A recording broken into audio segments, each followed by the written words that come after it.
am. We are having this assessment of the American election, which took place last week. And when we set the date for this conversation, we assumed that the dust would have settled by now and the arguments wouldn't have been continuing as fast and furious as they are at the moment. So I think it's actually quite a useful time to have this conversation, to see what's going on, looking at the legacy of Donald Trump, looking at the political ambitions of Biden, looking at the opportunities and the constraints in some ways of America, domestically and internationally.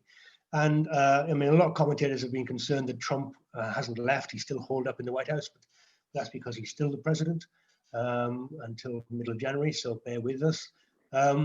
But I think we want to talk about American domestic politics, the implications at its borders, but also more widely, if we can get to that, looking at the international perspective, whether that's the EU or China or whatever it takes our fancy. So instead of this being a series of mini speeches, which was the original idea, I think there's probably too much to cover, and we just wanted to have a more open conversation, a chat about what's going on, rather than it being too overly formal. And so we're going to have this conversation. I've asked speakers to be concise, probably more concise than my introduction, I'm afraid, so I'll stop speaking in a minute, but we'll have a general conversation on a couple of themes, which I'll introduce for about 45 minutes, if that's okay with everyone, and then I'll open it up to the floor for Q&A, but also comments if you want to make some comments. And again, I would urge you to be reasonably concise. So let me introduce the panel of speakers, if you will. Speaking from New York, we have Wade Shepard, who's a journalist at Forbes and The Guardian and a host of other publications. He's the author of Ghost Cities of China, which I thoroughly recommend. And he also has a new book out in March called On the New Silk Road, Journeying Through China's Artery of Power. So he's going to give us maybe a perspective from the other side of the trade war, as well as from his hometown.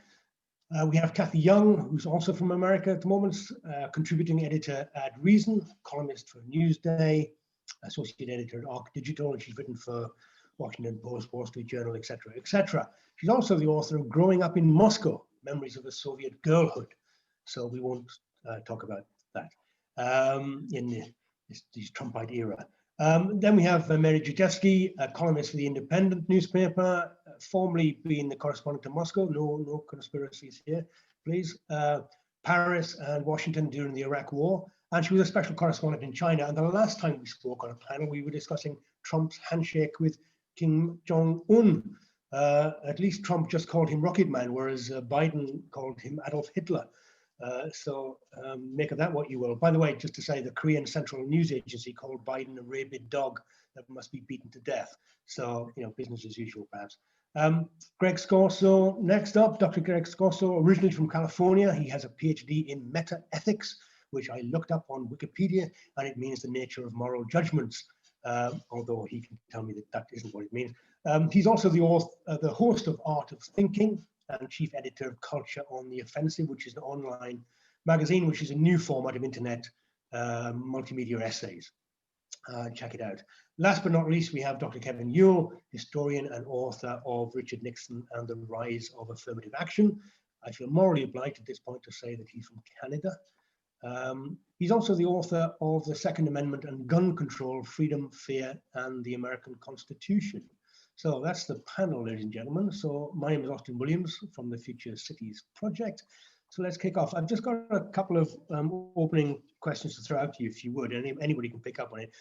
I was just looking at, first of all, who do you think won the election? No, that's a little joke there. What I want to know is, what do you think has happened in this election? Because clearly there wasn't a landslide that the polls predicted, or even the media were hoping for in some ways. It wasn't a landslide rejection of Trumpism.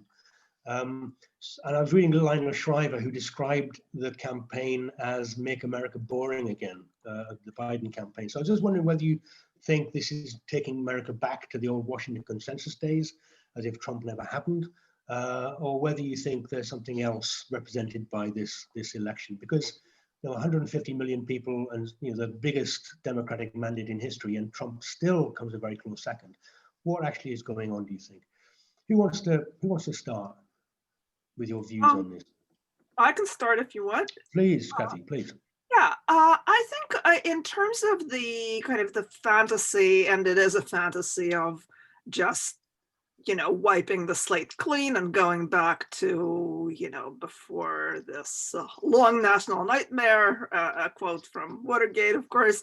I think that was a kind of fantasy that there will be this massive repudiation of Trump and we will just kind of go back and pretend that it was all a bad dream, kind of like in some movies where, at the end, the protagonist wakes up and, none of this ever happened. Obviously, that is not going to be the case.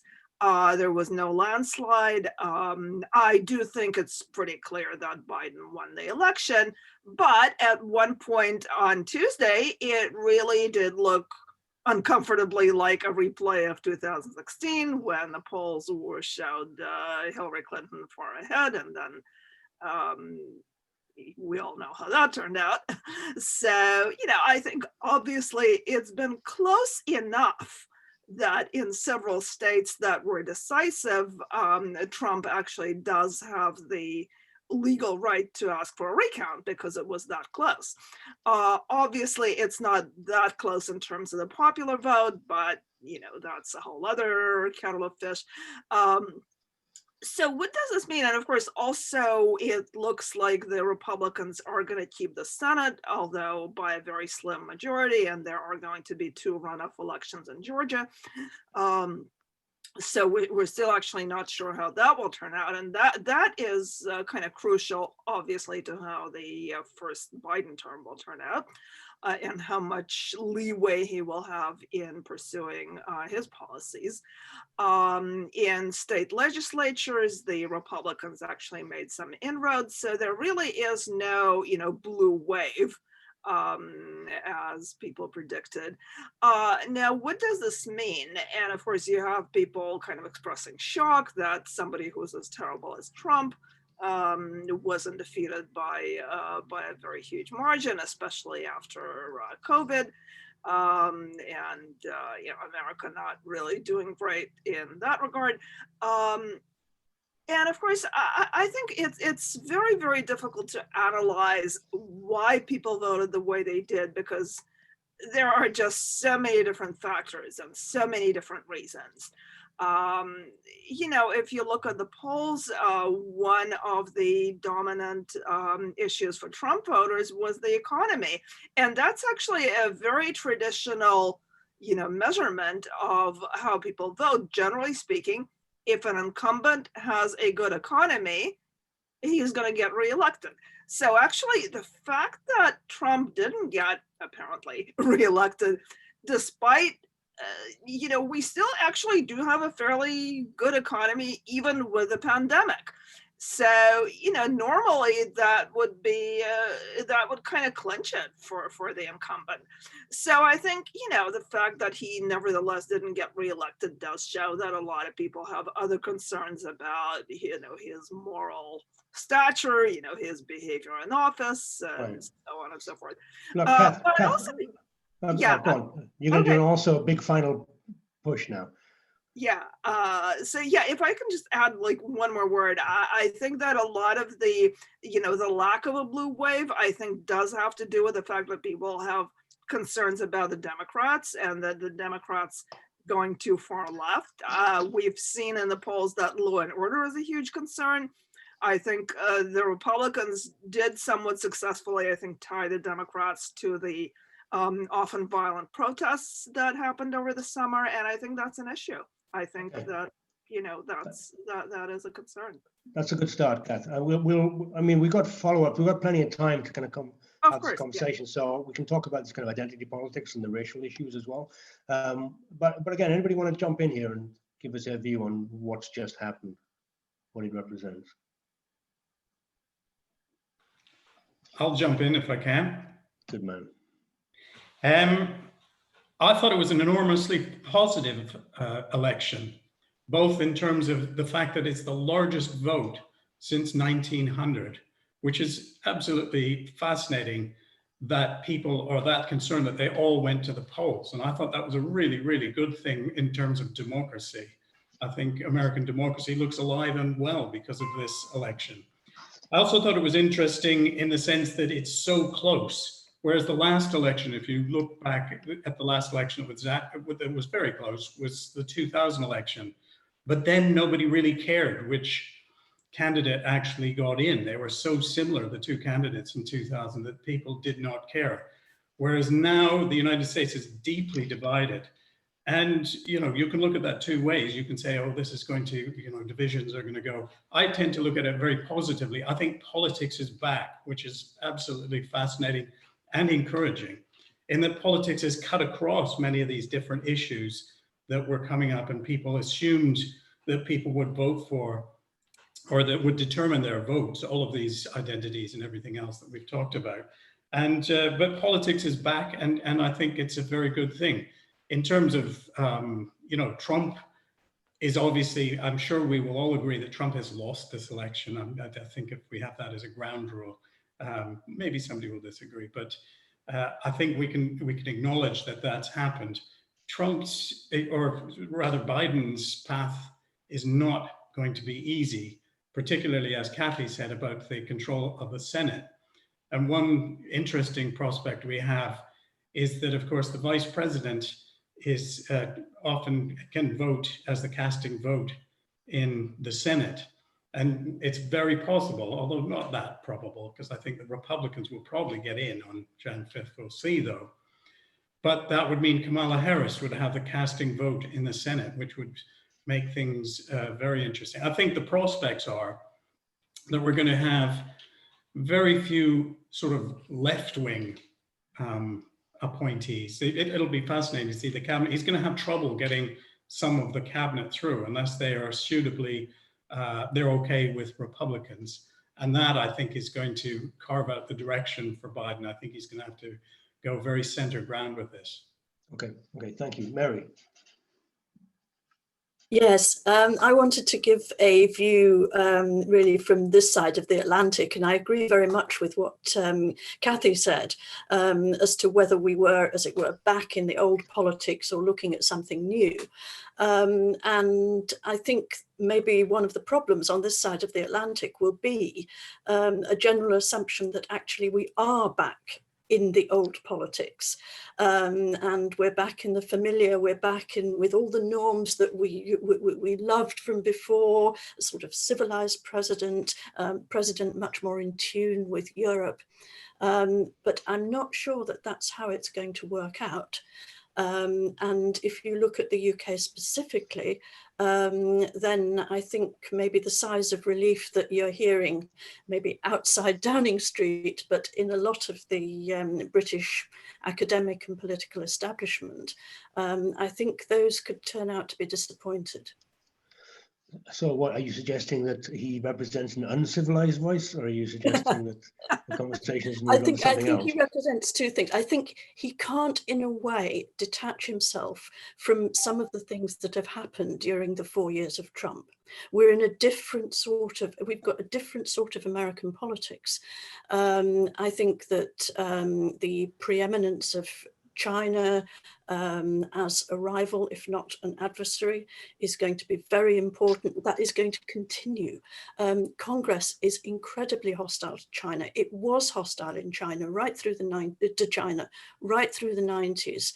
It's now extra hostile to China, and that, I think, is much closer to the top of the American agenda than maybe Europeans would like to think. The question of NATO paying for your own defense, Biden will be, I think, obviously more of an Atlanticist, obviously, than Trump. Will he be less demanding of the Europeans contributing to their own defense? Probably not.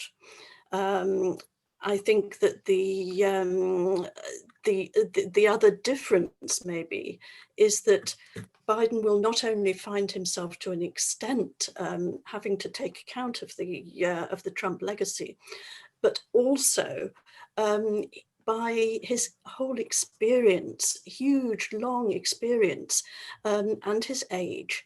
He's a child of the Cold War. He brings with him that whole legacy. And I think there's a sense in which a lot of Europe maybe has moved on slightly from that. So they might be slightly surprised to find out how much Biden still retains that view of the world. Very interesting, very interesting. I think it'd be worthwhile as well, just if I can ask Wade or Greg to jump in, just in terms of whether you think that maybe like Tony Blair in the 2000s, whether this is now the end of republicanism for a short while, whether they've actually blown it, and we're now living in a more Democrat era, or whether you think that there's going to be a comeback, in the next, I mean, as they say, Donald Trump in 2024 is going to be younger than Biden is now, so maybe he could have a second bite of the cherry. But has Trumpism or republicanism even kind of maybe played out its course in some respects? Sorry, Mary, go on. I don't think it's played out its course at all, because I think when you look at the popular vote in this election, it really has been a lot closer than a lot of people expected it to be. And I don't think you can discount that. What will be interesting to see is whether the Republicans use the next 4 years maybe to adjust the Trump legacy in a way that they might think would be more electable in 4 years or 8 years' time. But when you look at how the Democrats, in my view, failed to use the last 4 years to reorganize, and the fact that they have a candidate who is in his late 70s, the Democrats have not renewed themselves really after Hillary Clinton's failure. You look at the Republicans and you wonder whether they would be able to do what the Democrats failed to do. Indeed, Ivanka is waiting in the wings. Wade, are you there? I can't see you on the screen, I'm afraid. Yep, I'm here, Austin. I think one of the biggest takeaways that I got from looking over the polling data or the election data was that pretty much every demographic in America voted more for Trump than they did in 2016 than white men, right? So what this tells me is that people kind of prefer Republican policies, but they just didn't like Donald Trump as a character or as a person, right? I think if it wasn't for Trump's kind of, I guess you could say the guy's kind of a jerk, right? If it wasn't for that, if it wasn't for the tweeting, if we wasn't for his kind of pompous attitude, I believe he would be president right now by a long shot. And talking about it's and another thing that kind of stood out is how much the U.S. population doesn't trust the media, right? For 4 years, we heard nothing but Orange Man bad, right? And then 72 million people go out and vote for the Orange Man. You know what I mean? And then the credibility of the U.S. media was done for me after Russiagate. And then heard Trump this, Trump bad, Trump this, Trump a racist. After a while, that kind of wears thin for most people, and most people are kind of smarter than just to take what they're being fed. And then there's kind of this big movement kind of against the mainstream media in the USA. And now when we look at Trump, almost like with this election, like almost before the words were even out of Donald Trump's mouth saying that the election was a fraud or whatever he said, there was news sites saying, oh, it's not true. Trump's making these unfounded claims. As a journalist, the first thing I have to ask is, how do you know?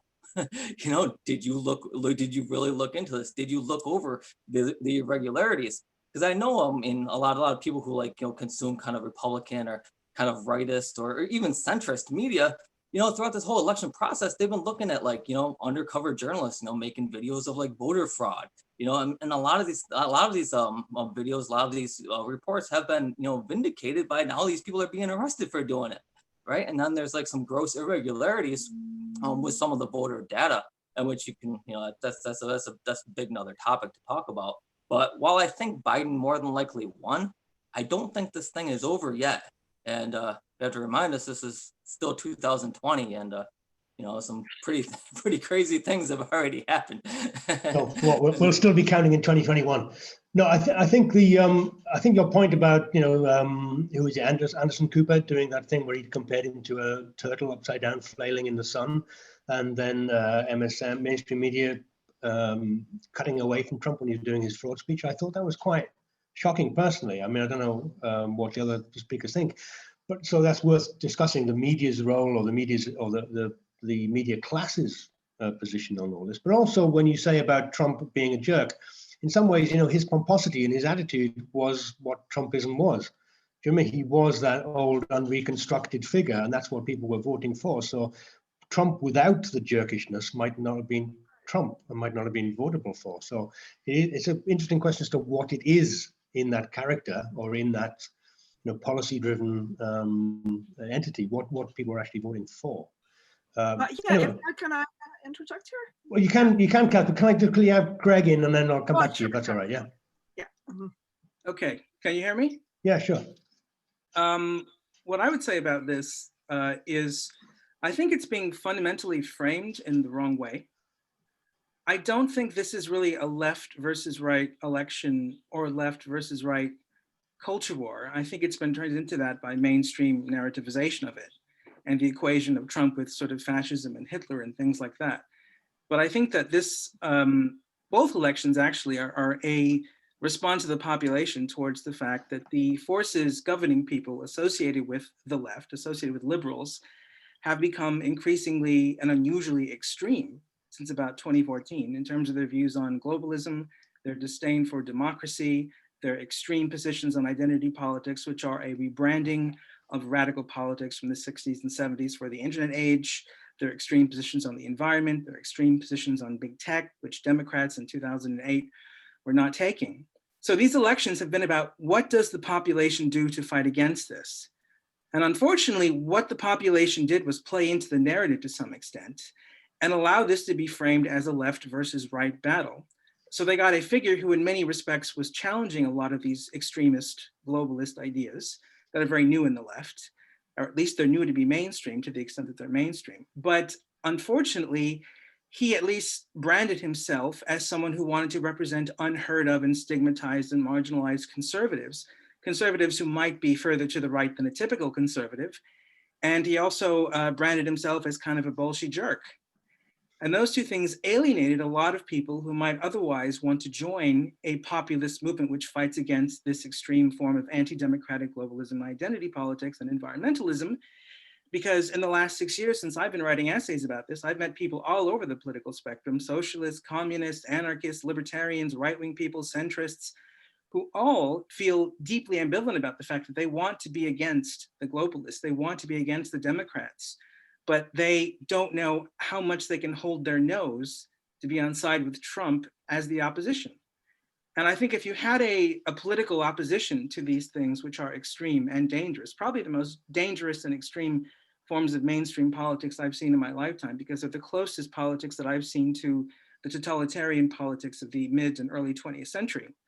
But if you had an opposition to this, which was politically amorphous, which could accommodate left and right and center and libertarian, something maybe more like the first few years of the dark web, I think that you could see a real sea change in Western culture challenging this extremism. But because I think the opposition came from Trump and is associated with conservatives that are further to the right than normal, it's very difficult for people to allow themselves to align themselves with it, even though I think a lot of the people who voted for Biden can sort of sniff this extremism on the other side and they don't like it either.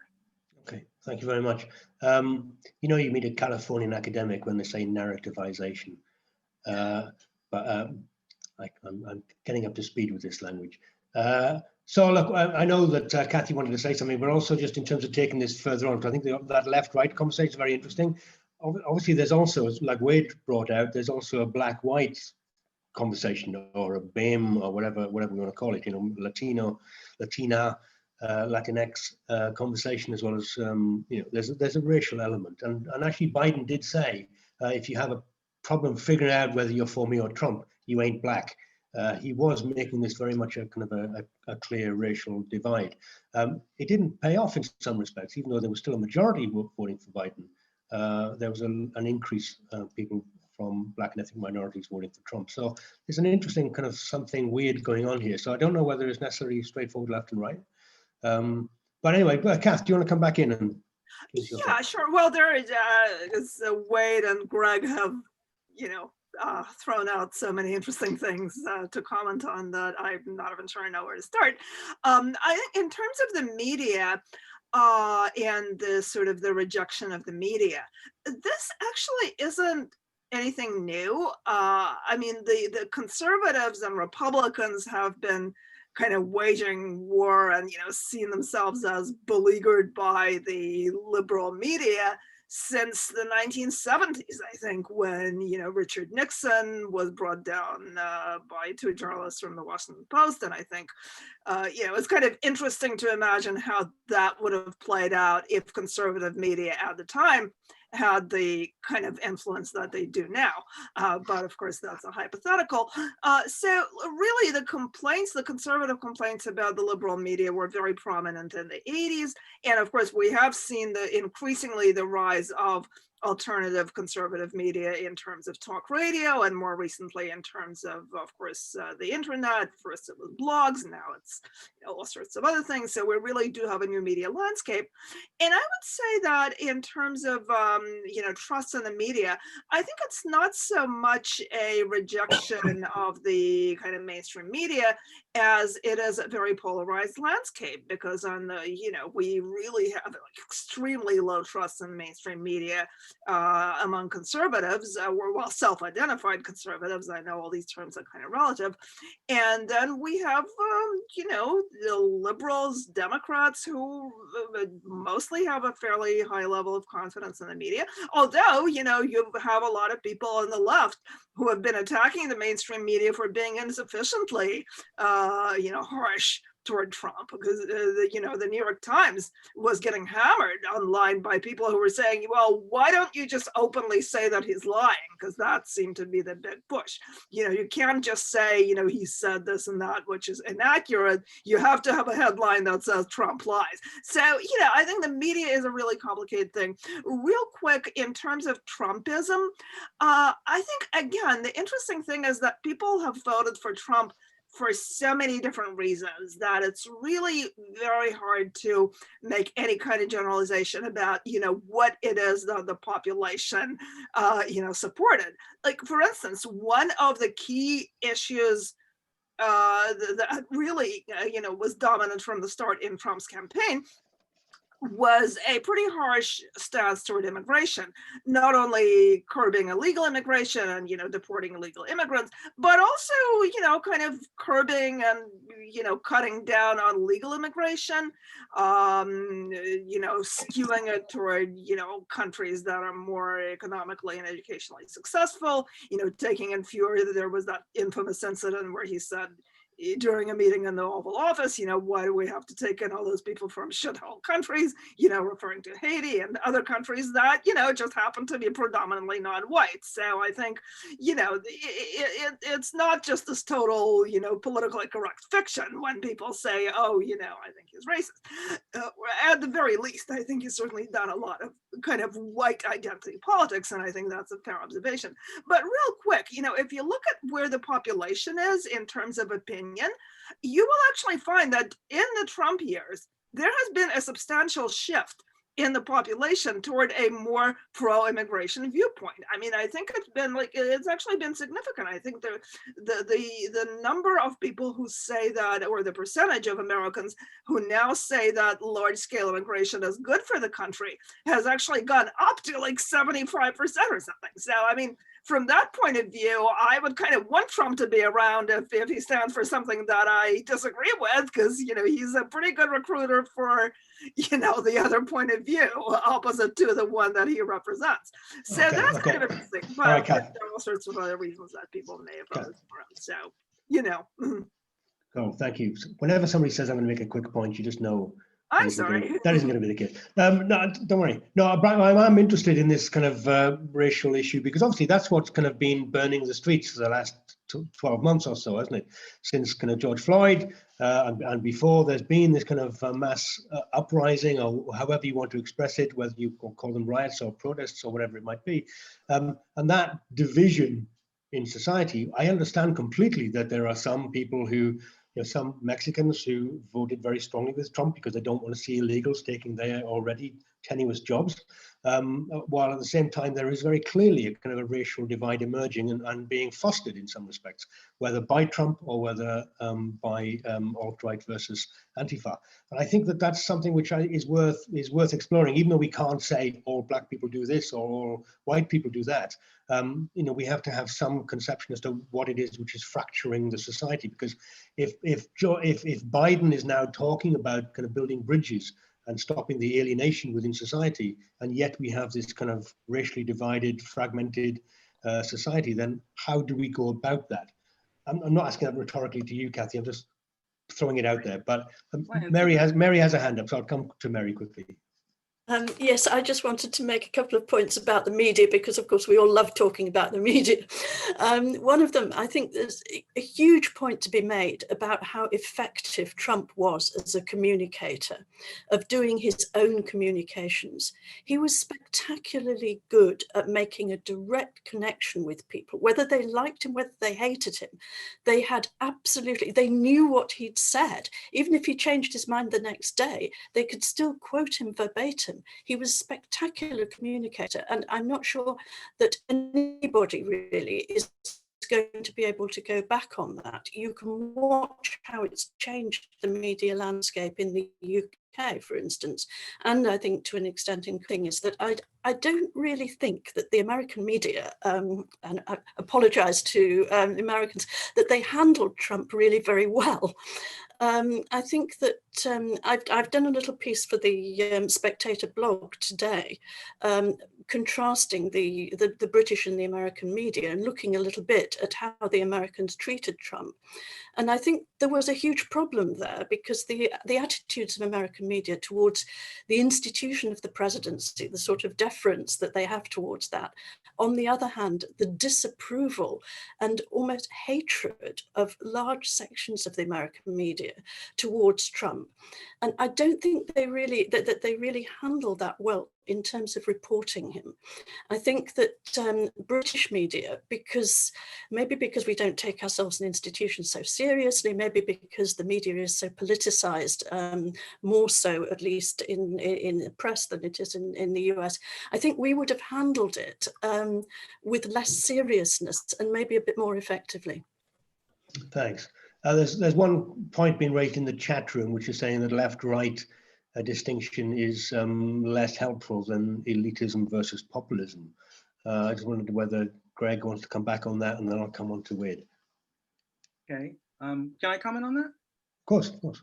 Okay, what I would say about the left-right versus populism distinction is part of the reason why I think left-right doesn't really work so much anymore is because the media and the dominant classes who run information and culture were so anti-Trump that they were willing to endorse conservative positions just to be the opposite of him.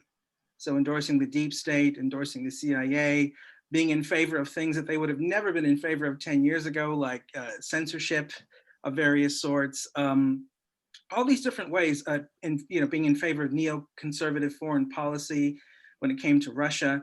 So they were just doing the opposite of whatever Trump did. And I think because of that, the idea of what left and right has become quite muddled, because Trump often does things that I, as a young leftist in the 90s and zeros, was quite supportive of. Like, I was campaigning against globalism. I was very much in favor of freedom of speech. I was in favor of a lot of the things that have become in the last 6 years associated with the alt-right as a young lefty. And the other thing I want to say, which is really important, which I don't think has been covered enough in discussion about Trump, because it's too scary for people to say this, but I don't think Trump is a racist. I think that the Democrats are racists. And there's a very specific reason why. Because racism, as far as I understand it, is about de-individuating people, treating people as representatives of the demographics they come from. That's not a tendency, that's not a prejudice of Democrats. That is their official view. So their official view is that in order to make sure that every sub-demographic of the population racially is equal, you can't treat people as individuals. You can't get more racist than that.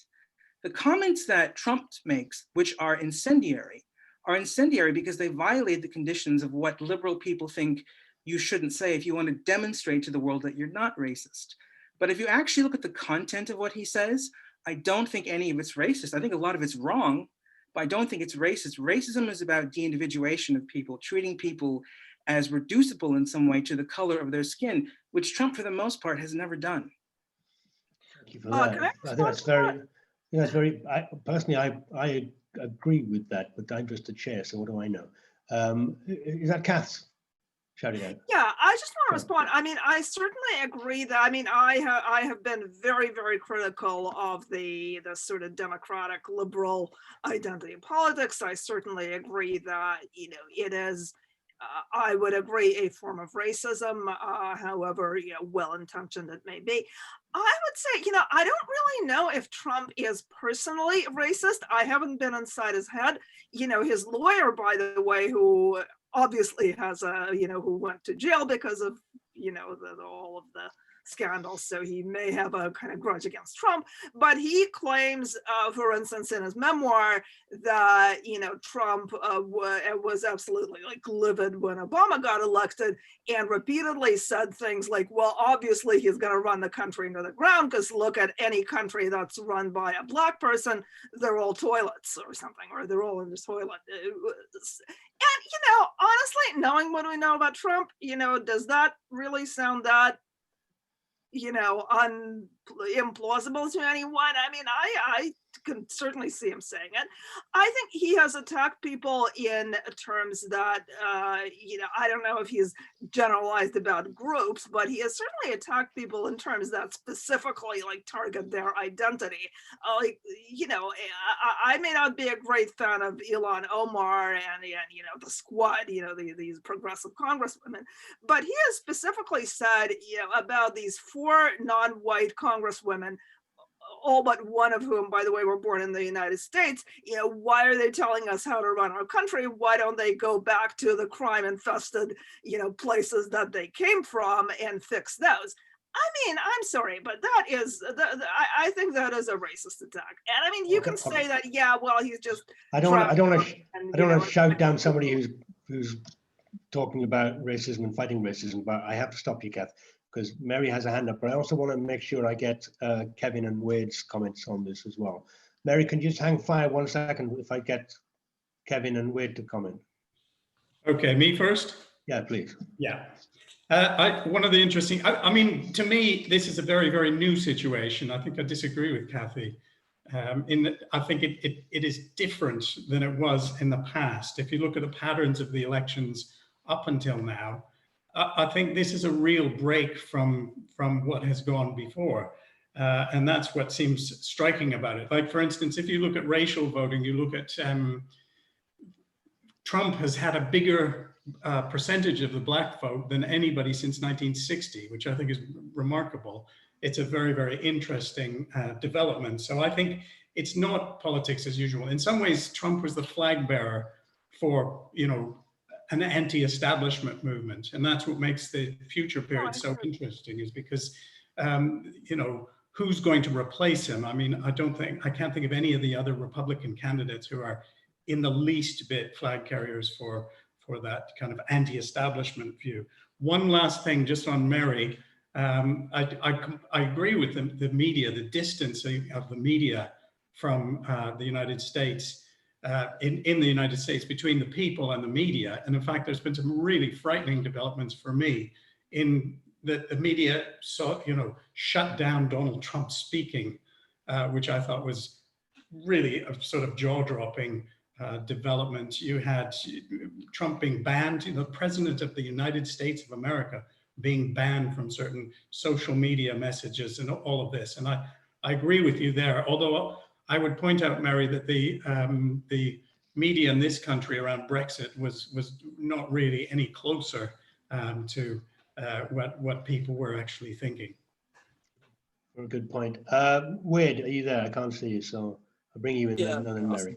I mean, I think one of the most fascinating things about this election when it comes to like race was you have like two sides that are essentially pointing fingers at each other and calling each other racist, right? and that's just absolutely like wild to me. It's like, oh, Donald Trump's a racist, Republicans are racist, blah, blah, blah. And meanwhile, like a lot of people who are kind of centrist or more on the right or Republican side saying, you know, critical race theory is fundamentally racist. You can take the book White Fragility and compare it to like the writings of Adolf Hitler. They're pretty similar, right? Intersectionalism, that can be construed as being racist, right? And there's these neo-segregation policies that we're seeing on like some universities and kind of other institutes, that's racism, right? And this is kind of, I never voted for this. This was actually the first election I ever voted in, right? And I came into this phrase, like, I had to like really ask myself, what's my policies? What do I really believe, right? I'm anti-war, anti-globalization, anti-racism. And I kind of determined that the Republicans were actually like more aligned with what I felt than the Democrats, which was a really kind of massive blow to my psyche, right? Because I can remember being a, young 20-something, anti-globalism protester, raging about George W. Bush and the Republicans and, the corporate takeover of the government and the world and all that. And now all of a sudden, it seems like the Republicans and Democrats have suddenly flip-flopped their positions. It kind of really blew my mind. But, it's like, it brings back to the point that, this election was really, really fascinating because it kind of blown, American society wide open and kind of gave us this new optics to kind of look into it and kind of see what we're really made of. And about the comments about Donald Trump being racist, Donald Trump, you could say, is certainly ignorant, right? And I think there's a bit of a difference between being ignorant and being kind of systematically racist. And ultimately, I don't care what the president says. I don't care what the president tweets. I'm more interested in what the president does. And, the past 4 years have been, in my opinion, has been pretty good. And we kind of have this tendency as humans to not really realize or not acknowledge, the current times when they're good. We can only see the bad. We can't really see what is good. I mean, we had 4 years where we didn't, start a war. I can remember, like being young and traveling through Europe and having, kind of Europeans, or like pretty much anywhere in the world, like saying, oh, America shouldn't be policing the world. America shouldn't be attacking these people. Like, yeah, I agree with you. And now all of a sudden we're not doing that. And then kind of the conversation has shifted to, we don't like what your president tweets. And I'm like, yeah, great. Criticize me for that. I'll take that any day than being from a country that's like, blowing up kids in the Middle East, whatever. Criticize me all you want. I take that. But. Thanks very much, Wade. I've just been reading that actually Joe Biden's, one of his first policy statements was he's actually going to revoke the revocation of teaching critical race theory in schools and universities. So he's bringing that back so we can maybe discuss. But Mary, you've been very patient. No, I just wanted to endorse how fascinating the racial breakdown of the vote has been, because I think it's not what a lot of us would have expected or predicted. But at the same time, I also think there's quite a danger in talking about the race issue in general. And using these terms like Black and ethnic minority, because not just in Europe, but in the US, there's a very big difference, to my mind, between Black-white relations, which have this particular history, and I think defines an awful lot. It runs very deep, and it defines an awful lot about America. And I'm not sure that in that respect, a huge amount has been changing, even though people say, yes, Black Lives Matter, et cetera, et cetera. I'm not sure how much has really changed there deep down. But when you're looking at the Latino population, which of course is very diverse in itself, as between Mexicans, Cuban exiles, and everybody, and second and third generation, I think that one of the things that was starting to happen when I was based in Washington in the late 90s and early 2000s was you were starting to get different sorts of tensions, especially in the southern and border states, between Hispanics on the one hand and Black populations on the other, in the sense that they were competing for the same poor standard of education, they were competing for the same low-level jobs, competing for the same welfare, and there were tensions being built there that I think it's just worth sort of keeping a watch on what's happening in that particular area. Very good. Okay, look, let me just quickly, since Wade has mentioned this thing about foreign policy, I wanted to try and broaden it out as well to see what you thought about what's in store, because I thought very similarly to what Wade was saying, that there is this situation which happened in the UK back in the 1990s. Robin Cook, who was foreign minister, brought in something called ethical foreign policy. So it became morally right to intervene in certain countries if it was for their betterment in some respects. And so as you now see Trump not launching wars, as a matter of fact, shaking hands with some pariahs of global politics, do you think that there might be the situation where Biden, who's very, very well known to be not a fan of China, and as many people now are, not a fan of what's happening to the Uyghurs or not what's happening to Hong Kong protesters, that idea that now there might become a possibility of intervention for morally righteous reasons, which maybe Trump wouldn't have been entertained, it wouldn't have been on his ignorant radar.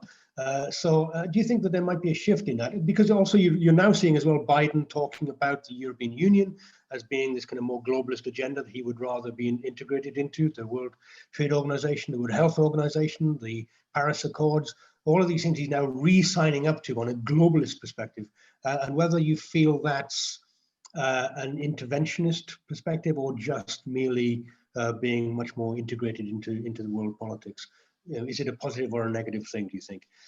Anyway, look, anybody wanted, that's a very kind of rough and ready question, I appreciate, but if anybody wants to jump in on this with their views, that'd be appreciated.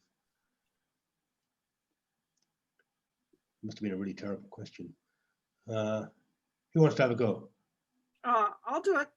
I think there are three. You surprised me, Kath. That's good. Thank you. All right. Yeah. So, well, first of all, I want to just offer a real quick correction to something Wade said in terms of, you know, we're not blowing up kids in the Middle East and so on. Trump has actually expanded the drone strikes that everybody was complaining about under Obama. So I think we really have to be careful, not because I think Trump often serves as this kind of blank slate onto which people project their policy preferences. And, you know, I think in some ways Trump has certainly been more isolationist, but I mean, a lot of the people in his entourage have been very kind of militaristic, you know, very kind of American military power people like John Bolton, who was there at one point. There have been more drone strikes under Trump, and he has actually lessened accountability. He's lessened the reporting on casualties. So I don't think we should be, you know, hailing him as this great, you know, humanitarian peacemaker abroad. In terms of, and also let's not forget that a lot of responses to, you know, in foreign policy are situational. Everybody forgets that George W. Bush got elected as somebody who was promising less foreign interventionism, because that was seen as Bill Clinton's thing, you know, the sort of democracy building abroad. And, you know, George W. Bush campaigned not exactly as an isolationist, but as a kind of non-interventionist. And then, of course, 9/11 happened. And, you know, I have no idea what Trump would have done if there had been like a major attack on the United States or on a U.S. base abroad, you know, on his watch. I mean, you know, for all I know, he could have started a nuclear war or something. You know, this is a guy who is who sort of flies off the handle. In terms of Biden going to war against China, I don't think we're going to see an actual war. I don't think anyone is expecting America to, you know, actually go to war over the Uyghurs or over Hong Kong. I mean, I think what China is doing there is completely outrageous. And I think that if there are non-military, you know, ways that we can use our leverage to, you know, force a policy change there, and especially over Hong Kong, which I think was just kind of shamefully really handed over to the PRC by the West, like, you know, like a colony of slaves or something, you know. I think that would certainly be advisable. I don't know what can be done. I certainly do not think that, you know, military action against a power like China is in the cards. Of course. Okay, Mary, do you want to come in? Mary, your hand's up. I'm assuming yes, I'm just unmuting myself. Right. Yes, I mean, I think that Biden might run into problems if he tried to be more interventionist, because I think joining back up to the Paris Climate Accords, the World Health Organization, becoming, or at least returning America to the world as a sort of participant, I think that would be, there wouldn't be any problem with that for the American electorate or for Congress. But I think if Biden started being an interventionist in the old-fashioned way, or reviving responsibility to protect, I think he might run into big problems there, but both with the American public and with sections of Congress, because I think one of the more attractive elements of Trump's foreign policy, and in a sense, one of the policies that he was actually elected on, one of the few clear policies that he had in his campaign, was about not intervening in foreign wars, not causing American casualties. And yes, I mean, he may have left American troops in certain places. He may have sanctioned special forces in Syria rather on the quiet, just as Europeans have done.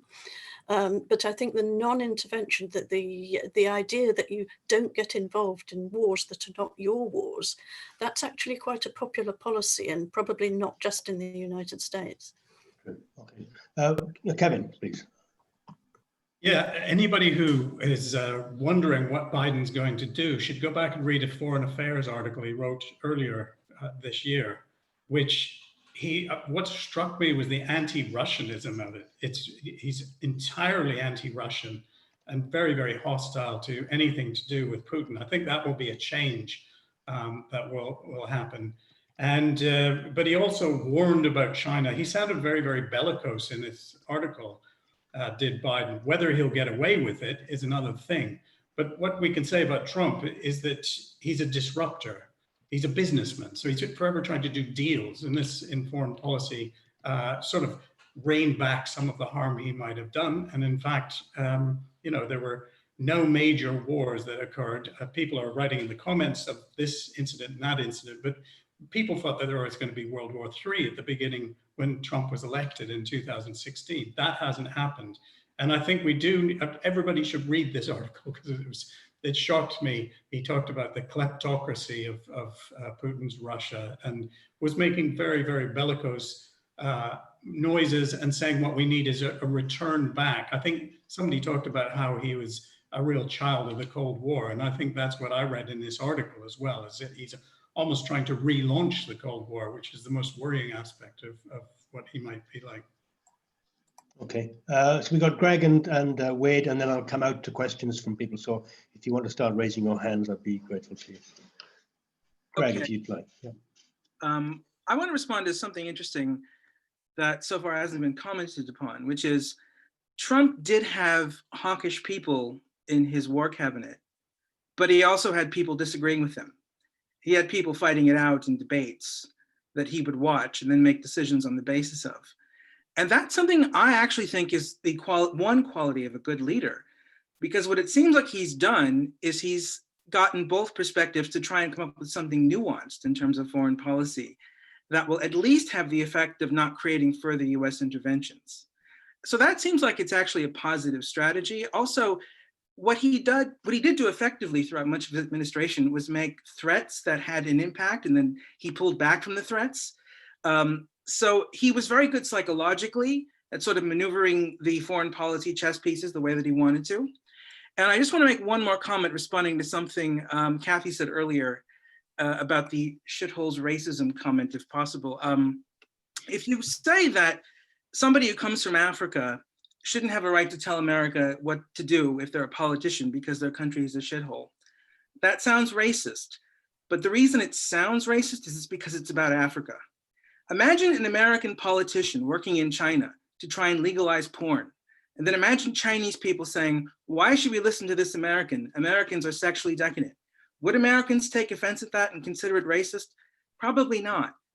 And again, with most comments where Trump is labeled a racist, he sounds superficially like a racist because he's going against the etiquette that the left has for how to talk about racism. But if you actually examine what he's saying and you transpose it to another country, and it's, you know, somebody saying something about us, we wouldn't be taking offense in most of the examples. Can I just respond to that real quick? Kath, hang on.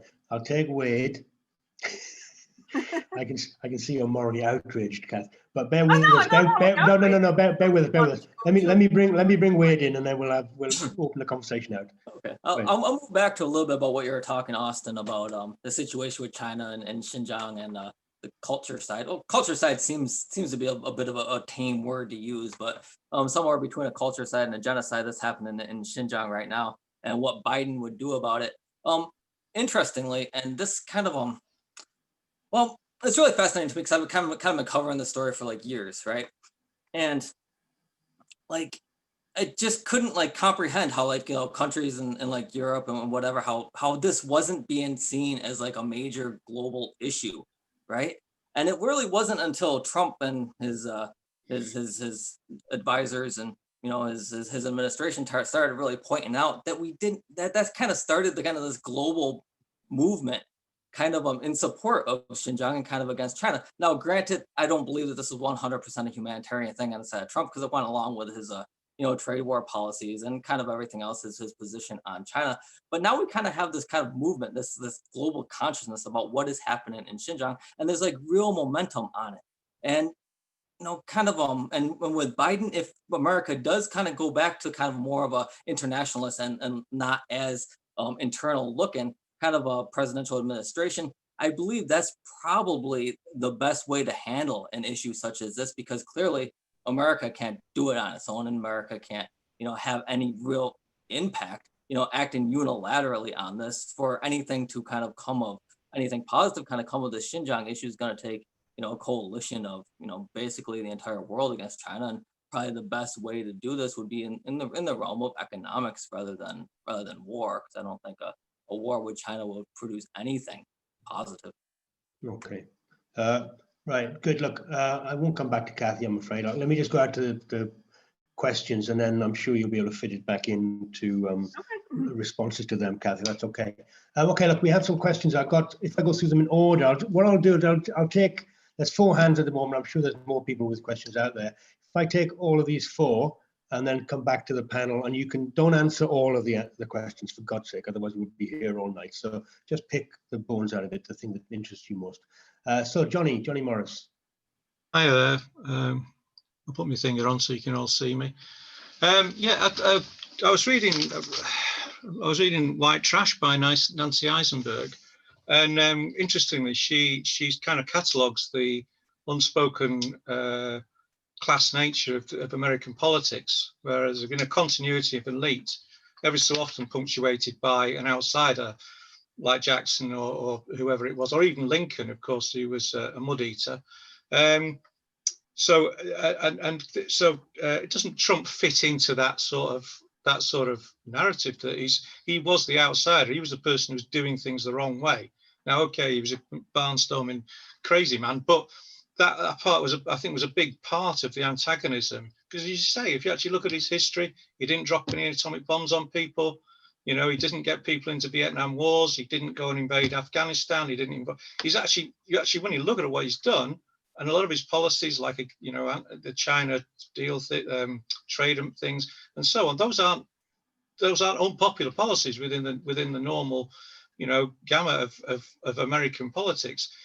But I think isn't it that class antagonism? Leading on from that, of course, we don't call it mud eaters anymore. Of course, there's populism versus, I don't know what the rest of it is, the woke classes. A lot of the time that was paralleled, you know, in most of the press with what was going on in the UK, with Brexit and all the rest of it. But what happened in the UK, especially in the election in December, is that Johnson recognised the fact that there was a huge democratic wedge of people, exactly the ones who Trump seemed to tap into, 50% of the population. And within UK politics, you can't ignore them. But I think, would you agree that especially in a presidential situation, given the 2 parties, both controlled effectively by the same elitist class, there is no room for another Trump. the Democrats and the Republicans will cozy up together, and there's no avenue, there's no opportunity, there's no Farage moment you can have that can break up. So would you agree that was probably what's going to happen is the lid will be put back on the 50% of the population who don't agree with those policies until and I don't know how it's going to come out, but do you think that is it possible for the United States with its two-party system, all controlled by pretty much the same political class? Is there an avenue for the United States to do the same as the UK has done and bring those people into the formal body politic? Okay, thank you very much. Nancy, if you're there, you might be muted. Can you hear me? Yes, hello. Indeed. Hi, okay, good. Hi. Yeah, so I was really surprised that no one mentioned, and I mean, obviously we need to look a little bit closer at the results, but the kind of breakdown of the vote along class lines really more clearly than I think we've seen it in the past. And I also just wanted to say that I look at this election, and the thing that really strikes me is how it's not that politics is back, it's that class consciousness is back, but it's back on the part of the elite, because I think what's happened is that somehow Trump has managed to kind of galvanize this new elite, to make them self-conscious, and to actually give them an agenda to pursue, which may just start out with undoing the things that Trump has done, but I don't think will end like that. And I would not want to say that you can write off the working class at this point. I think that what is likely to come is, in my view, likely to make people even more conscious of the fact that they are reviled by the elite, that they have no say in politics, and I think there will be a lot of scope for opposing that in the future. Okay, the revolution may be televised. I'll take these hands. I'll go down to Dennis and Bernie. So Nico, if you bear with us for the second round, if you wouldn't mind. Andy. Yeah, I've just got a question for the panel really around the climate change issue, because it went really mainstream last year. Sort of COVID sort of snuffled it a little bit, but Biden's talking about a £2 trillion sort of Green New Deal, and there's just two things that I think are quite interesting. One is, climate change is one of those things where all the world leaders, particularly in the West, can get together and agree with each other. And it sort of looks good, and they talk about leadership and what have you, and it's almost like it's something that they can all have in common, even if they don't necessarily agree on anything specific, or there's a real mutual self-interest there. So you can see that there's going to be a pull, but there is reality. America, is self-sufficient in energy, is exporting energy. I think the world's biggest oil producer now, the world's biggest gas producer. They're building LPG terminals on the East Coast and exporting out. Price of gas has gone down and down and down. Interestingly enough, actually, the carbon emissions have gone down as well because they've replaced coal. But energy, cheap energy, has been really important for the economy doing well. And so there's a reality that if you attack that, you're going to have a real impact. And if you want to, export more things to China, then that's the way to do it. So I'd just be interested in, it sort of features highly and then it sort of gets lost. But he's talking about a £2 trillion policy, and it could have a profound impact on the economy. So I'd be interested in people's thoughts. Thanks very much. We have John Holbrook. You're muted there, John. I wanted to say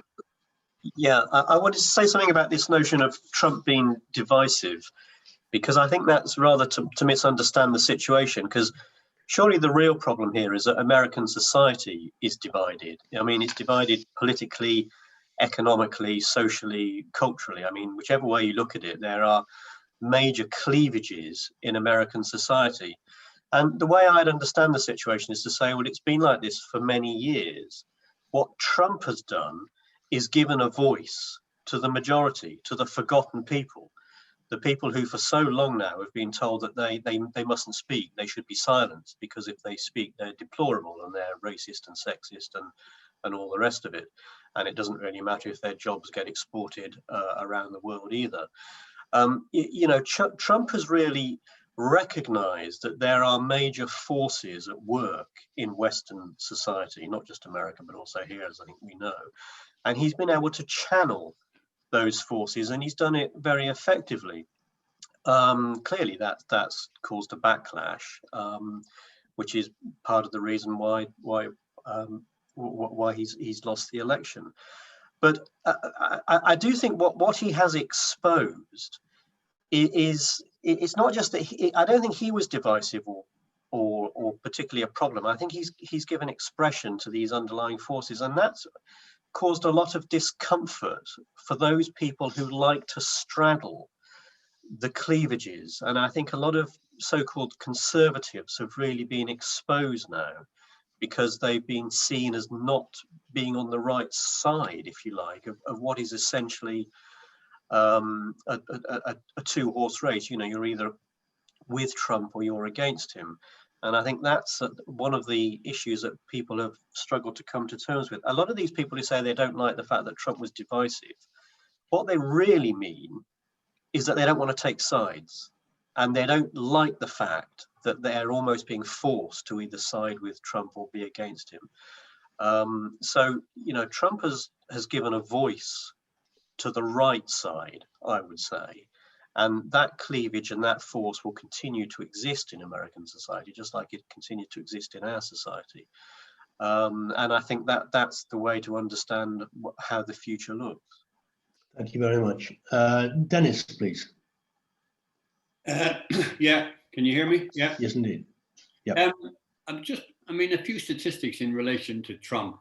I read in the FT today that 91,000 manufacturing companies closed in America since 1997, and that, you know, 5 million jobs, manufacturing jobs, went with them. And Trump had made a big part of his kind of agenda was to make America great again, to restore those jobs. And one particular place, for example, I read in Saginaw, Michigan, he went in 2016 to say to them he would make it the manufacturing hub of America again. And since then, 200,000 jobs have been lost. And his policies, you know, across the economic level have been to give big tax breaks to corporations, which, you know, according to the FT, have resulted in some 500,000 jobs being offshored, as they call it. So, you know, it's very hard to match up the economic policy that would affect these working class people in these regions and say that, you know, he's done something that would inspire them at that level. So if he hasn't got them on the basis of returning jobs to those people, what is it he's getting them on? And, you know, to me, it must be something else in relation to, I mean, if people remember back when Nigel Farage, back here in the Brexit campaign, said to, I can't remember who the inquisitor was, but there are things that concern people more than a few points on the GDP index. He was kind of making a point about the cultural aspects and the kind of democratic aspects of how British society was going and being governed and so forth. And I feel that that's the same in America. And Trump, you know, has, notwithstanding his awful boorish behavior and you know, the kind of idiocy of some of his kind of remarks about the nature of society internationally or domestically, you know, he has managed to tap into a sense of that kind of existential kind of, you know, sort of feeling of being completely excluded from the whole nature of American society, overriding economics. It's more deep and sort of than that with people. And that's why they have supported him. I think it's appalling that he managed to be the person to capture that, if you like, to become sort of a nominal leader of it. It's probably going to leave it all high and dry, which is such a shame. But finally, on the race issue, I mean, everywhere you read, people assume that all Black people must think the same. You know, they all must sort of walk around America with the burden of slavery on their backs, feeling as like, we're so oppressed, we must vote for somebody like Kamala Harris or Joe Biden. I mean, clearly, Black Americans feel very differently about who they vote for, and what sense of belonging they have in America, or whatever it might be. And some of them obviously felt closer to Trump's idea than they did to Biden. Okay, that's it. Great, thanks. As it happens, Kamala Harris is often seen as no friend of many Black people. As it happens, she's quite a hard-nosed, lock them up and throw away the key in some respects. Anyway, look, we've got quite a lot of questions on the table there. I'm holding back Nico. I'm very, very sorry, Nico, to hold you off at that arbitrary cutoff point, but I am urging more people to kind of stick a few questions in for the second bite. We'll probably only get another go at this. So if you have any burning questions, don't just save it to the chat room, shout out. But can I ask anybody who wants to have a go at some of these issues about the emergence of class consciousness, about the reviled nature of some sections of society, about the Green New Deal, even though Biden seems to be in favor of fracking, which would really appall any British Greens out there, giving voice to the forgotten, and maybe Trump maybe not knowing, or actually suggesting that Trump is an outsider, whereas he's a billionaire. And then that idea about maybe people are prepared to suffer in some respects for a better future. And it's not about immediate gain, it's about maybe something a bit more profound than that. So anybody want to come back on any of these comments, any of these issues from the panel? Yes. Who's that? That's me. Where are you? I'm over here. Okay, chirp up. You speak out. Okay. I'll try and give little brief answers to most of the questions that were asked. Well, try not to do that. Otherwise, we'll be here all night. Just pick a couple of choice ones, and then we'll get everybody to come in on some stuff. Yeah? Okay, I'll be as brief as I can. Okay. All right. With regards to the point that Nancy made about working classes, I think it's true that we have a class which is liberal, which demonizes working class people for being insufficiently left-wing and educated. And it's frightened of working class people, even though it simultaneously wants to work on their behalf and educate them. That's true, but I also think that reducing the culture wars and Trumpism to class is a bad idea, because that's a form of identity politics. And these culture wars are about seeing that an extremist ideology is dangerous and needs to have as many people all over the political spectrum fight against it. It's not about attacking the elite or attacking people on the top edge of society, because those groups are always shifting anyway. The people that are on the top today are not going to be on the top tomorrow. People who agree with the right views could be on the top, and that's a good thing. So I don't think we should reduce this to class as a class war. This should be an ideas war. So I'll be brief about that issue. Oh, Greg, you hero. Sorry, I didn't mean to make you stop that urgently. We'll come back to you in a moment. Mary, you have your hand up.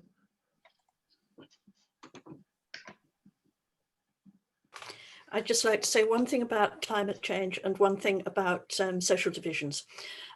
Climate change, I just think it will be very, very interesting to watch, because if Biden and Harris have this idea that this is going to be a big cause of his presidency, to watch how it plays in Congress, how it plays in the country at large, whether it attracts, as it would do, say, in Europe, a youth vote, or whether American opinion is slightly different for all the points that you mentioned. I just think it would be a very interesting thing to watch.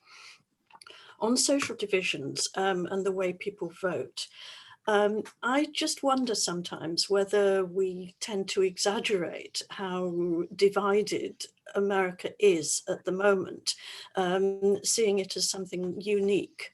Because when you look at the electoral system with two major parties, I mean, it really invites a political division. And the only time that I can remember was when George Bush the elder lost the election in 92, and he lost it partly because there was a third candidate. There was Ross Perot, and that is often advanced as a reason why Bill Clinton won that election. But there was a third choice.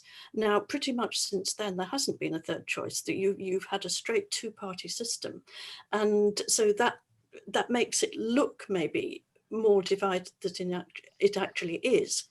Plus, even though we had an absolute record turnout at this election, which is wonderful, it's a revival of politics, but at the same time, a third of American voters didn't vote. This gigantic turnout was 66%. So there's another third of people out there who didn't vote, who for whatever reason, didn't feel strongly enough one way or the other. So I would also go back to the 1960s and say, well, America was colossally divided in the 1960s. You had a lot of violence on the streets. You had race riots, you had political assassinations, you had civil rights marches that were broken up forcibly, you had police shootings on American campuses. I think that whole atmosphere and that sequence of events is often lost in the way that we talk about divisions today. So I would just say, don't forget about that. I think that's a profoundly important point, Mary, at least one to tackle. I don't know whether I agree with you, but I do think there are distinct differences today as there were 50 years ago, 70 years ago. But that idea that, we're saying that society is fragmented, has it ever been thus? That's an open question for the panel to consider. Any comments from? Can I? Please, Kathy. We'll come to Kathy. Absolutely. Okay, so yeah, again, there have been a lot of questions, a lot of points that have been made from the audience. So, I definitely have no plans of tackling all of them. But, just on this issue that Trump is this, person who has suddenly come and for the first time, given voice to the voiceless. Again, I think that's a very kind of a historical perspective. Nixon was talking about, tapping into the silent majority, like, in the late 1960s. So again, in a sense, none of this is new. I mean, are we to assume that, the majority of the sort of conservative, socially conservative American majority was voiceless under Ronald Reagan? That would be kind of a bizarre statement. Reagan obviously was enormously popular and also was disliked by the sort of the liberal elites tremendously. One big difference, of course, is that in Reagan's case, he had the support of conservative elites, a lot of which have, been extremely kind of hostile to Donald Trump. So, there's some interesting differences there. George W. Bush, when he first got elected, was seen as the sort of man of the people who was, up against the sort of refined intellectual Al Gore, if you want to call him that, So again, to some extent, this is a trope that is kind of, not particularly new. Also, I would add in terms of class, I think we have some sort of interesting layers in the way that we see class today, because, for instance, in terms of income, Trump actually got most of his vote from upper income people. And in terms of income, the working class actually did give a majority of its votes to Biden. But of course, now we also have class in the cultural sense, so that we have, these elites, which may not be necessarily very high income, the sort of the knowledge class, at least not very high income in comparison to, business people. But, so I think there's the class analysis has all these different layers of, income versus sort of social outlook and social respectability. So I think it's all quite a bit more complicated, I think, than and a lot of the positions that Trump espouses, like let's say the liberal view on abortion. The majority of American people right now do support abortion rights. They may not support the sort of more extreme version of unregulated abortion through even in the third trimester that a lot of liberals espouse. But the conservative position, the sort of the absolutist pro-life position that Trump claims to endorse, is really not the majority position. So I think let's not sort of oversimplify and say that this is the voice of the majority. Okay. Thanks. Kevin, are you there? Thank you. Yes, I am. Right. Very interesting point about the silent majority during the Nixon years. And there's a hilarious sort of point which illustrates what the problem with the silent majority was it remained silent. It wasn't politically active at all. So Nixon sends poor old Charles Colson over to a mass rally in St. Louis, which was supposed to be with the silent majority. Of course, the silent majority didn't turn up. Why? Because that's what the nature of the silent majority is, that you're creating this group of people for whom you will speak. And the difference between that and today is that this time people did participate. And yes, Mary, of course, it's 67%, which is lower than many other different countries. That's true. But for America, that's a massively high point. And they have a historical sort of, there's very little to tell between the two parties, as it was once called. There's not a dime's bit of difference between Democrats and Republicans. Neither of them is a class-based party at all. So, I think what's new about this situation is that people did participate in record numbers. Really, since 1900 is the astounding takeaway from the whole thing.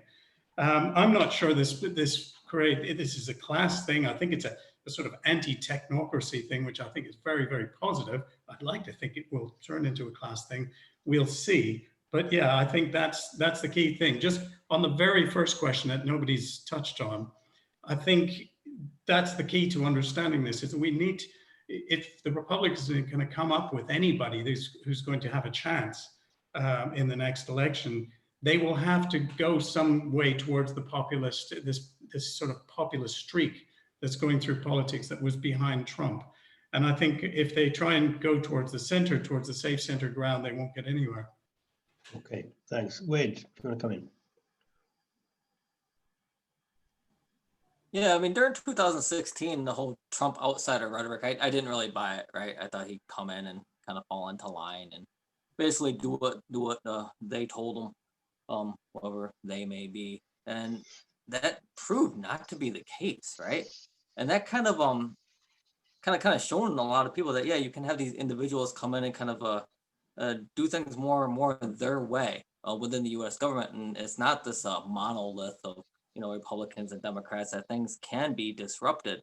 And as far as like somebody else coming along and doing that, well, I think kind of in many ways, I think the political establishment kind of learned their lesson, right? It's my impression that they thought they could tame Trump and have him kind of fall in line, and that just didn't happen. And I'm highly doubtful.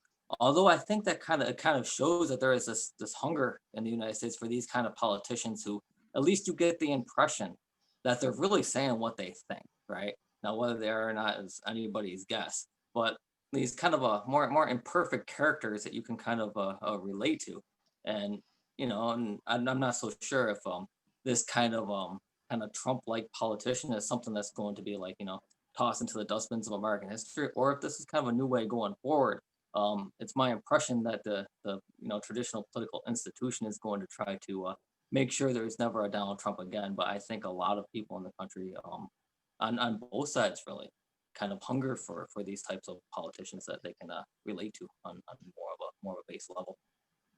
Okay, that's interesting. I mean, obviously there's a lot of downers on Biden in this conversation, and trying to maybe desperately talking up Trump. Be interested to see if we can balance that conversation. I'm not casting aspersions on everything that everybody said, but because obviously Biden won, by the way, let me remind you. We have a series of hands which we'll go through this list shortly, and we'll come back for the panel for final questions, and then we'll wrap up. So we have Nico, who's waited patiently. Thank you very much, Nico. Yeah, I have two brief things I want to raise, which haven't really been raised yet, or we've been touching on it.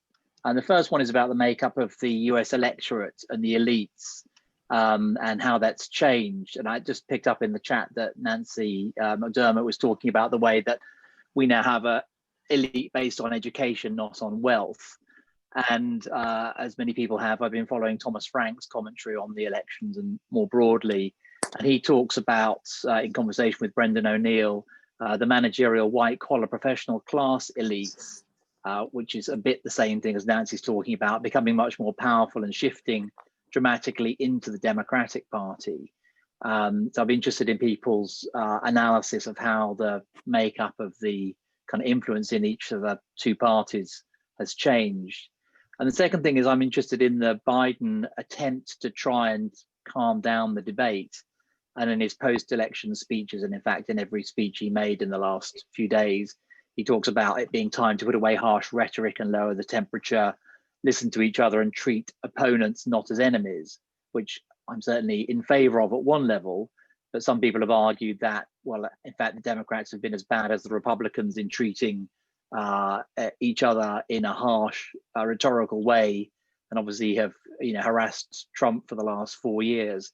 So do we think that's just bad faith on the part of Biden? Do we think there's any possibility that maybe in the context of the culture wars, we might actually be able to, or we might even be moving on from the culture wars to a more equitable and rational debate? Very useful. Thank you very much. Daniel. Okay, can you hear me? Yes, indeed. Okay. I wasn't going to come in, but I think people are really underestimating the importance of the topic of climate change to the woke elites and to the Democrats.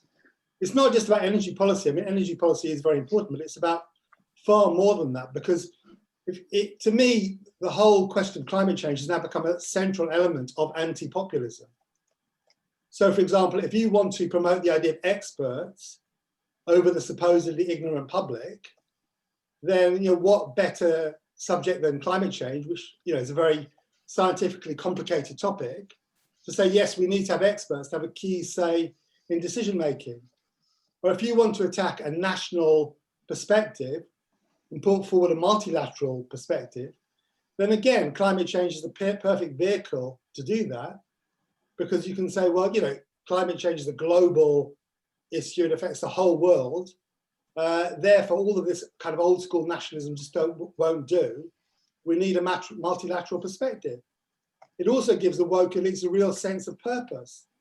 So I think the whole issue, so I'm not talking about climate change itself, I'm talking about the kind of cultural centrality of climate change as an issue to a lot of people in the Democratic Party and to the woke elites. And just one other element very quickly, also there's going to be a real increase in unemployment in the US and other countries. So a lot of the talk about the green recovery and the Great Reset and the Green New Deal is about trying to socially control those unemployed people who are going to really increase in number because of all the lockdowns and everything.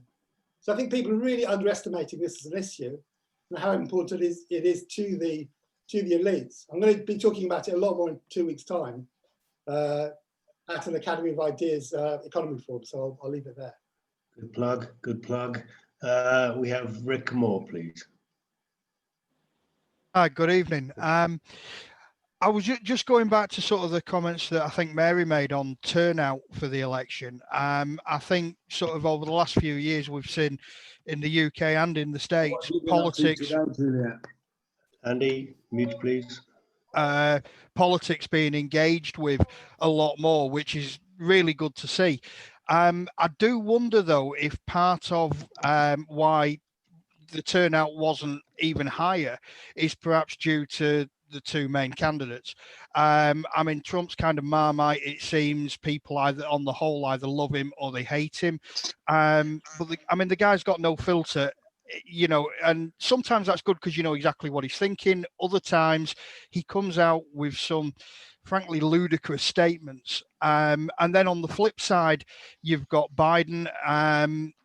Sometimes he seems to struggle to string a sentence together in an interview. And I kind of think to myself, if that's the best that there is to offer, and I was voting in that election, I'd be hard pushed to choose who I wanted out of the two, because frankly, I think I wouldn't want either of them.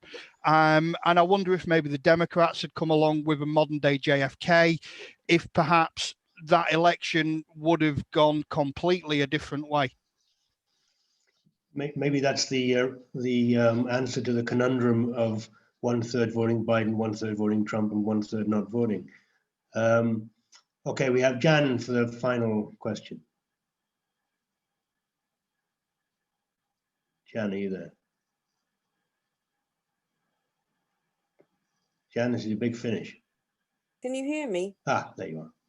Sorry, I thought you'd cut me off. Yes, it's just a quick question. Could somebody explain perhaps, can you characterize the different attitudes to COVID across party lines in the United States? How simplistic is it to characterize Trump supporters as anti-mask and Democrats as pro-mask? Has that changed over the last year?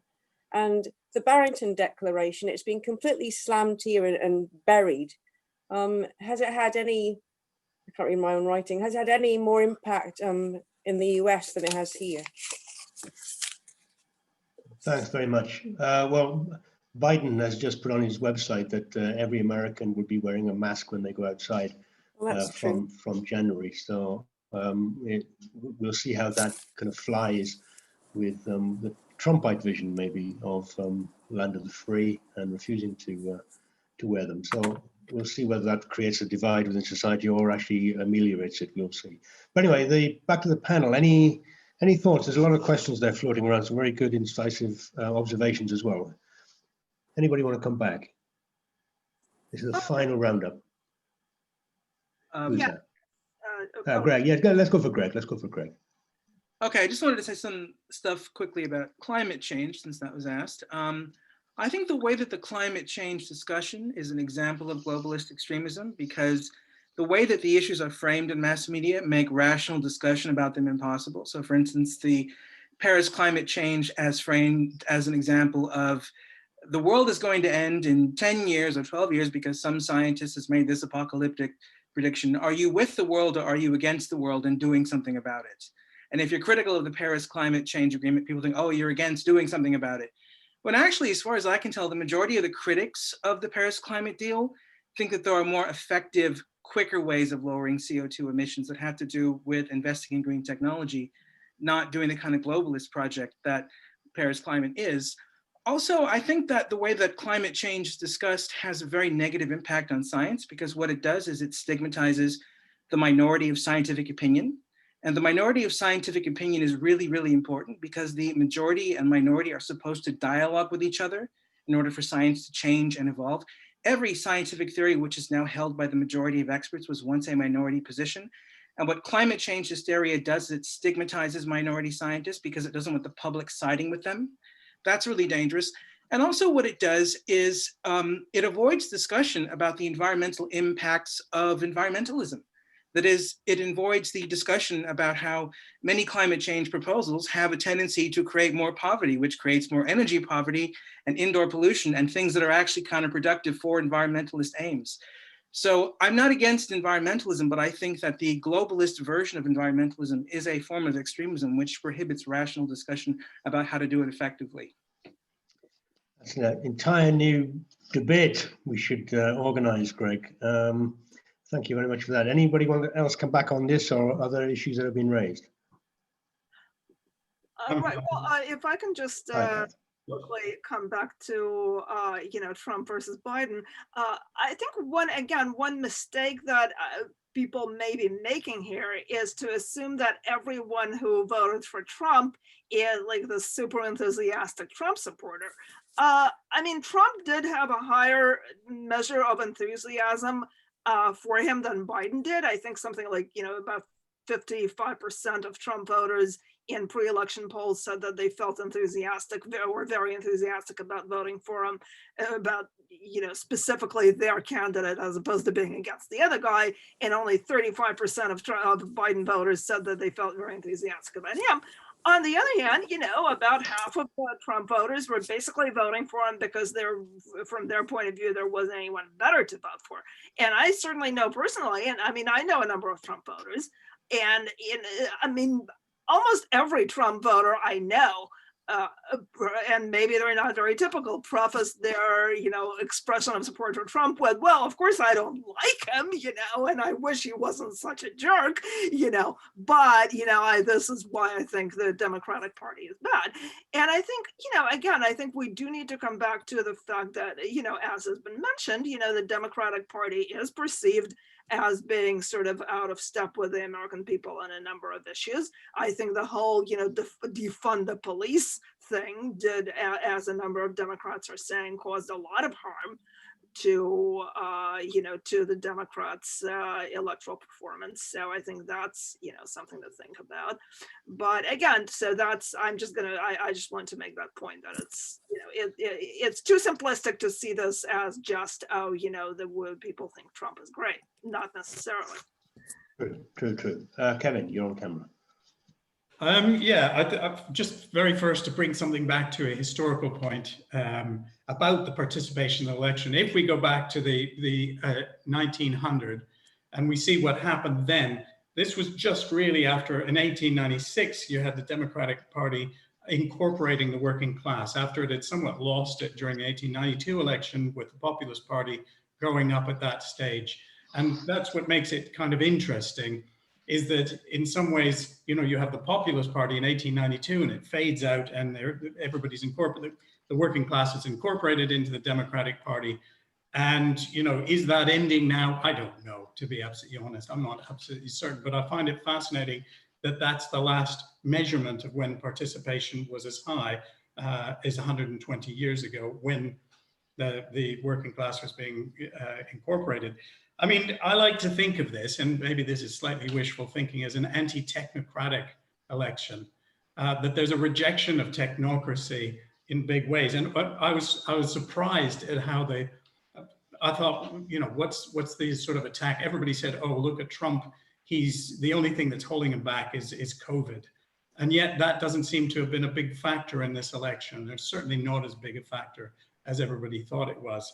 So I thought that was very interesting, is that there's a rejection of all of these narratives that technocracy is putting across. And I think if Joe Biden thinks he's going to be able to sort of rein things back into his 1970s, 1980s kind of perspective, he's going to really have some problems in doing that. Can I chip in? Word, I know, I just before think you, this whoa, has been a very, very Kevin, man. result. Where it goes is of course, who knows, but it's been a very, very nice positive result, and I will stick with that point. Kevin, you can't hear me, can you?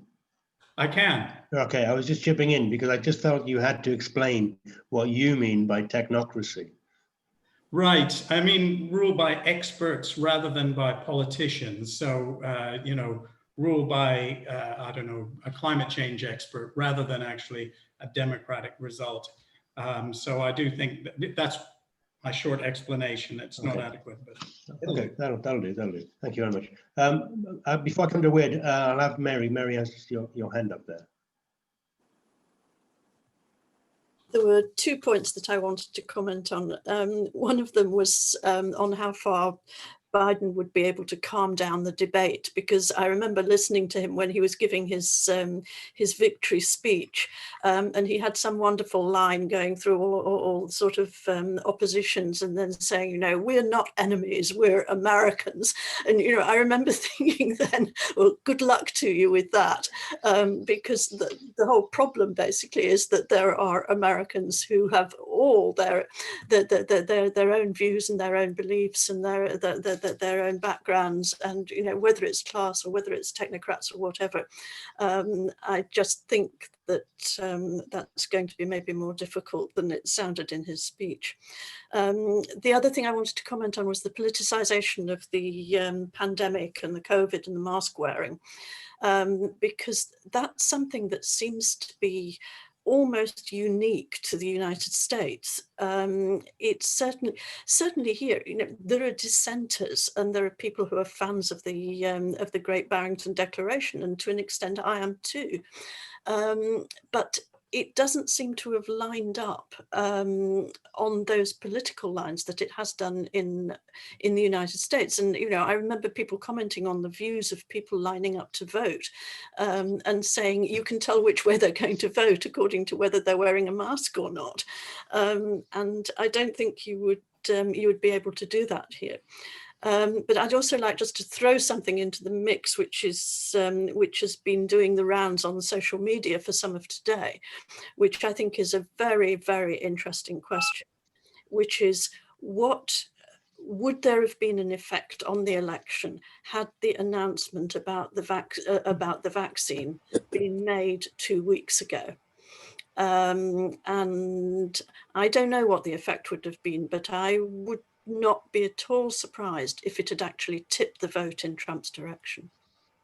Okay, that's one of those "what if we'll never know" It's type of questions, isn't very it? sweet. Andy, we'll have to mute you. Okay, we have Wade, please.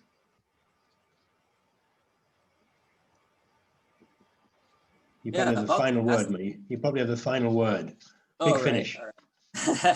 All right, I'd like to talk a little bit more about the politicization of the divide between the masks. I mean, for part of the pandemic, I spent in New York City. Another part I spent in Florida, and the way that both the governments and the people kind of approached the pandemics couldn't have been more different, right? And it was just really interesting to me because like the results. I mean the data from both New York and Florida were, you couldn't see that much of a difference. And matter of fact, I mean, New York, that lockdown, have like, mass mandates inside of places and all this stuff. I mean, they actually had 2.3 times higher death rate from COVID. And it kind of goes back to like what Greg, I believe, was saying about the suppression of minority scientific opinions, right? Science is supposed to be this battleground of ideas, but the best ideals compete and the best ideal wins based upon, the scientific method. But now with COVID, we kind of have this this kind of these technocrats saying, or the media, I mean, tech companies, and also the government saying, this group of technocrats are the ones we're going to believe, and nobody can contend or nobody can put up an oppositional view to what they're saying. If you do, we will censor you. Even though a lot of people that are kind of like raising objections to the science that we believe is kind of, they're also experts in their field. They also spent their lives studying this, but their viewpoints are being suppressed. It's kind of like we've regressed to like almost like this, this time when like, the church kind of like ran government, the church ran society and told people, what viewpoints are heretical and what viewpoints that you should believe. And it's kind of like drizzled down to like, in the streets, level. And like, you really can see, divide people by like, who they vote for and what their political, ideals are by whether they wear a mask or not. And that is, it's kind of funny that this is like the one visualizer or the one thing that kind of represents kind of the whole polarization of America in general. Very good. I think that, I mean, in some ways, I would probably agree with the idea that not so much you can determine which party you vote for, which you wear a mask or not, in terms of Republican, Democrat, but the characterization of people as being alt-right, Trumpite in the caricature sense, people don't wear a mask, and Antifa may be characterized as left, whether we believe they are or not, as people who wear masks is something which has really kind of come to the fore. I think also there's two other points. One is the science point I think Daniel made about the environment. And it's very interesting. I agree that climate change and all of that, global warming is becoming much more permeating the conversation, that Biden's very keen on rejoining the Paris Accords and what have you. And I would go along with it, that the science, the rationalization, the idea that Biden stands up and basically says in his victory speech that he's going to rely on public health officials and scientists, going to draw those into the central core of his administration. I don't know whether you've been watching what's going on in the UK, but there's an absolute cock-up going on with public health officials and scientists, because you can then choose your science. Science now, even though science is like determined to be categorical when it comes to climate change, there is no debate. It's very clear what's happening within the COVID conversation, that you can have many sciences. You can have many disputes about what is relevant or not. So that debate has moved on slightly, I think. And you can't really kind of pin your colors to one particular mast on that one. And then the final one, which Greg raised about Trump and his base, I think what's very interesting, and Wade was raising it as well, in as much as the ignorance or the deplorables or whatever it was that people were characterized in the Clinton electoral race were based on the idea that people didn't know the code, people didn't know the language, people didn't know what they should say in polite society and what they shouldn't. And in some ways, when Hillary Clinton was campaigning for gender-neutral toilets way back when, before anybody had ever heard of the conversation being kind of important, and yet people in the kind of the Rustbelt were arguing for jobs, there seemed to be this kind of mismatch, not on necessary class terms, but just in cultural terms.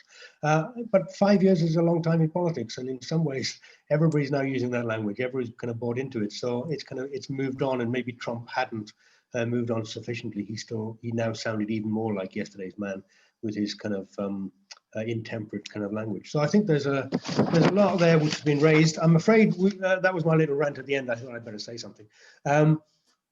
Anyway, what can I say? Thank you very much indeed that we've come to the end of our time. I know there was 1 or 2 hands remaining. I'm afraid that we couldn't take you, but there will be other discussions to follow. I'm sure this is going to run and run until the next election. So thank you all very much indeed. Can I open the mics, please, to give a rousing round of applause to our stellar panel.